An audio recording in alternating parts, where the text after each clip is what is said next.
everyone, and welcome to another week of Dear Dear Diary. I thought I'd like to start this week actually by saying that it was actually my birthday yesterday, and which makes me obviously a winter baby. And you know, you always hope that you'll have a good day on your birthday, don't you? But mine started off a bit rubbish, really. And as is the norm at the moment, Homer woke me up at 5 o'clock in the morning. Now, he is getting to his, end of life, really. He's got testicular cancer and his back legs are not very good. So he needs a fair bit of help. And so, you've loved them since they was puppies. And so you carry on helping them, don't you? So even though he gets me up at sort of 5 o'clock every morning, which is no fun when you're more of a night owl, I still do it.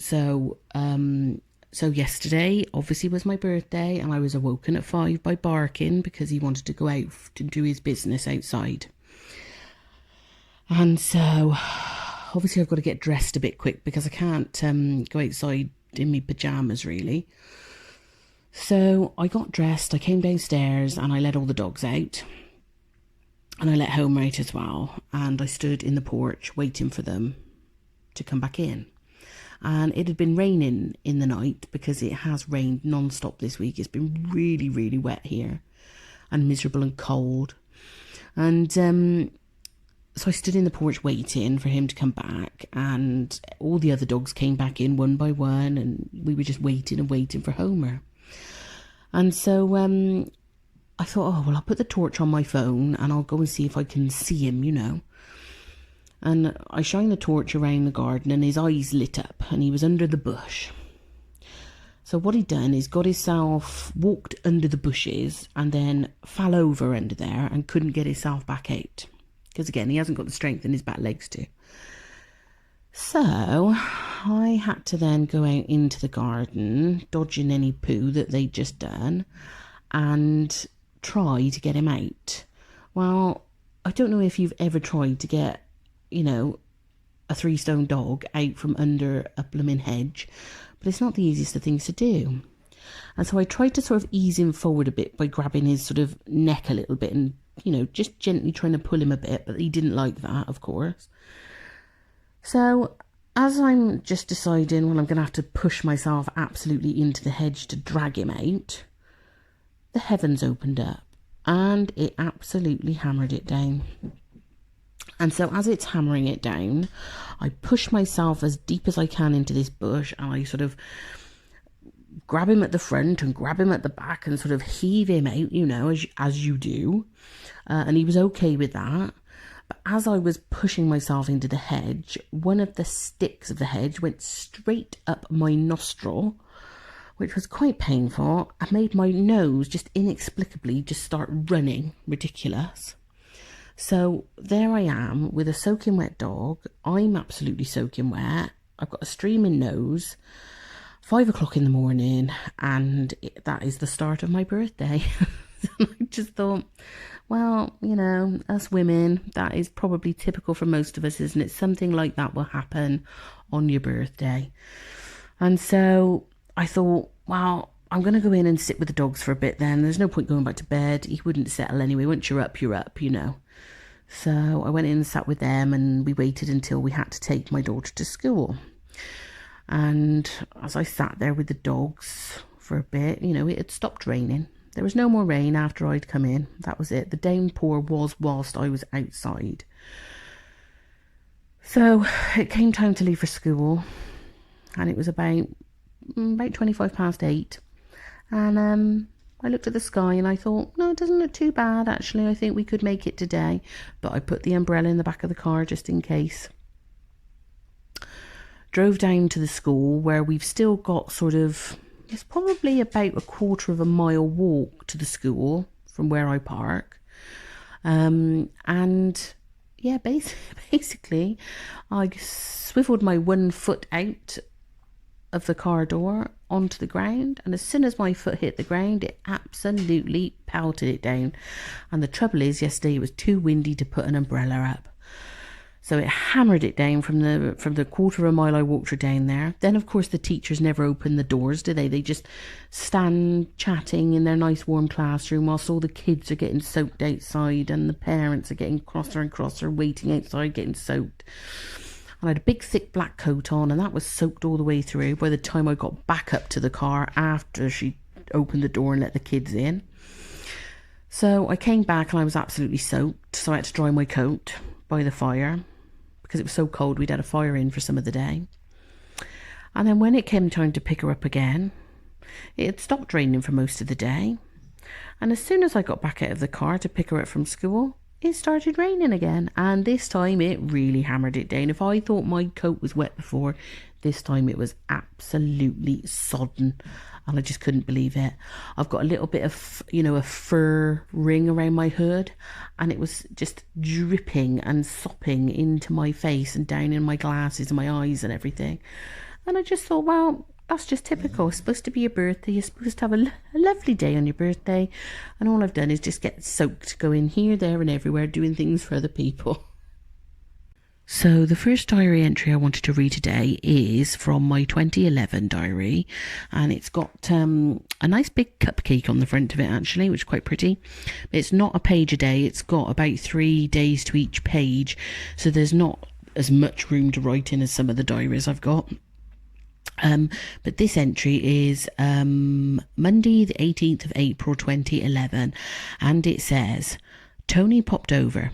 Unfortunately, he nosed around the house, said he could see I'd lost weight and that I am prettier now, and the last time he saw me, he thought I could do with losing weight. How rude.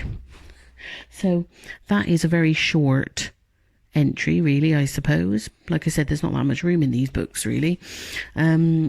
But to understand the entry, Tony is the guy who we bought the house off, and it was our first house, and we actually stayed in contact with them after we'd bought the house because they had a beautiful Irish wolfhound, absolutely beautiful dog he was, called Brannigan. And he's the biggest Irish wolfhound I've ever seen, actually. Really, really, such a beautiful nature. I just can't tell you what a sweet, sweet boy he was. And whenever they went on holiday every year, they would always have somebody come to house sit and dog sit for them. And since I love dogs, and I think they somehow, maybe their old dog sitter had stopped doing it or something like that, they asked if I wanted to do it, and they would pay me to do it, So we had stayed in contact after buying the house, and like I said, I'd gone over and dog sat Brannigan for them. Now, because they still lived quite local to us, really. They were only about, quarter of a mile up the road from us, really. I mean, obviously they'd moved to a nicer house and area, a nice bungalow, a detached bungalow that they moved to with a nice big garden and everything to it. And I'm not saying he would pop in, but yeah, possibly when we first moved there, he did have the tendency to pop by and just say hello, and this obviously was one of the times he must have come in the house, which I didn't really like him doing because we had changed a hell of a lot of stuff there, because I mean it just wasn't my cup of tea, whereas they were very proud of how it looked. And so I felt a bit bad that I changed everything in a way, because they obviously thought it was fantastic. And I think he was quite shocked at how much it had changed, But anyway, you do obviously do things like that when you move into a house. You make it your own, don't you? Which is all I was doing. But yeah, he obviously had a nosy around that day, and he just comes from that generation. Well, I think is from a generation of people, or maybe it is just from thoughtless, rude people, where they think it's all right to comment on your weight and your looks. And I have to say, if I'd have been any younger, sort of, in my 20s or teens or something, what he said would have really, really upset me and affected me. But just knowing that in some ways he didn't say it to be nasty, it just comes from that generation of just speaking, I suppose, the truth in a way, you know. I mean, I definitely could do with losing weight, and I definitely look better when I've lost weight, but you don't usually say that to people, do you? So, so he obviously thought it was okay to say that to me. It's a bit of a backhanded compliment, isn't it? Oh, you look pretty now, you've lost weight, you big fat pig, you know. But his wife had told him off as well once, because when I'd gone around there to just discuss the dog sitting and when they were going and blah, blah, blah, he called me fatty as sort of like a term of endearment. And I really didn't take offence to him. I don't know why, because from somebody else, if they were saying it with venom in their voice, you would really take offence, wouldn't you? But it was almost like I said, just like a cutesy term that he decided to call me. But his wife went up the wall about it and bollocked him upside down for saying it. She just couldn't believe he'd said it, you know. And of course I was embarrassed then, because she'd told him off so badly. But yeah, that's just the kind of person he was, really. So moving on to, we're still staying in April actually, and this is 26th of April 2011, and it's a Tuesday. And I've put in here, slept in until 10:30 a.m. Wow, unheard of.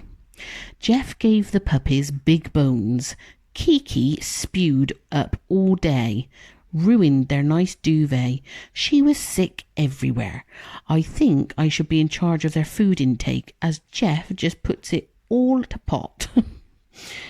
Went for a drive, and Kiki was sick in the truck on Jeff's coat. It bloody stank. And then just to finish that off, the next day, on Wednesday the 27th of April, I've put, both pups had the shits today, but it was only to be expected, and by midnight, Kiki's poo was solid again. So I obviously like to keep a track of their what goes on with their bodies, which actually could be quite a useful thing if anything starts to go a bit wrong or change. You can sort of look back and think, oh, hang on, you know, they never used to do this, or they never used to sick up after everything. And again, that is the joy of having dogs, isn't it? You're usually dealing with like dribble, sick, poo, pee, something like that, one or the other on a daily basis. So this next one that I've decided to read actually is from November. So it's Monday the 14th of November 2011. And this is where the house that we used to live in, we used to have some very strange goings on. And this probably, it doesn't sound like a lot, but this was probably the strangest one. And I think you kind of had to be there to sort of understand how odd it was what happened. So I wrote this out, and it actually covered over 2 days because I didn't have enough room to write, so I went into Tuesday the 15th as well. So I'll read it to you now, and it starts. I don't even know where to begin. At 8:30 I was waiting for my friend to come over. I had MasterChef on the TV and had shut my eyes when I heard loud scratching coming from behind the TV. The dogs began to bark, so I thought my friend was at the door. She wasn't, but arrived soon after. I told her about the noise, and we carried on and sat and chatted for about an hour, until suddenly she heard the noise behind her. We got the dogs out to hear better. The scratching sounded like an animal in the wall. It went from behind the TV, up the wall, across the wood. Then we heard it as plain as day, scratching on the double doors to get into the lounge from the conservatory. We both heard it. We got Mindy to check the conservatory, but she picked up nothing, and there was no droppings anywhere either. I don't know how, but I think it's an animal. My friend and Jeff think it's more paranormal. I'm fully expecting to hear it again Tuesday night, as I think it's a mouse. Tuesday night, there is no noises at all. Maybe the animal got back out. Now, it's a sort of hard to understand if you're not there, isn't it? So the cavity walls were actually filled with insulation. The people who owned the house before us had insulation put in the walls. So there's no way that like a mouse or a rat or anything could have been in between the cavity or anything. And when I heard the scratching behind the TV to begin with, it sounded like it was scratching on a bit of wallpaper that had come off the wall. That's what it sounded like, more on paper. And again, when we heard it, when my friend was round, again, it was in a different place and it sounded like scratching on paper. Now, if I had just heard that, I'd have just thought, oh, maybe it was like, I don't know, like a beetle or a spider or something scratching on the wallpaper and we just couldn't see it, you know, or had misheard where it had come from. But it was the fact that after that, we both, as clear as day, and we were stood watching, stood right by the doors. The scratching was on the other side of the conservatory doors. So in my head, immediately I'm thinking, oh my goodness, there is a rat in the conservatory. It must have been in the wall, it must have jumped out of the vent and be in the conservatory and is now scratching at the double doors to come into the house. So my friend said, well, let's open the door and have a look. Well, I said, well, no, definitely don't open that door because I don't want the rat in the house, best off in the conservatory, you know. So we went out of the other door into the garden and took Mindy the dog with us so that she could sniff out a rat or a mouse. And we went into the conservatory from the garden door. And we searched the conservatory high and low and there was nothing in there.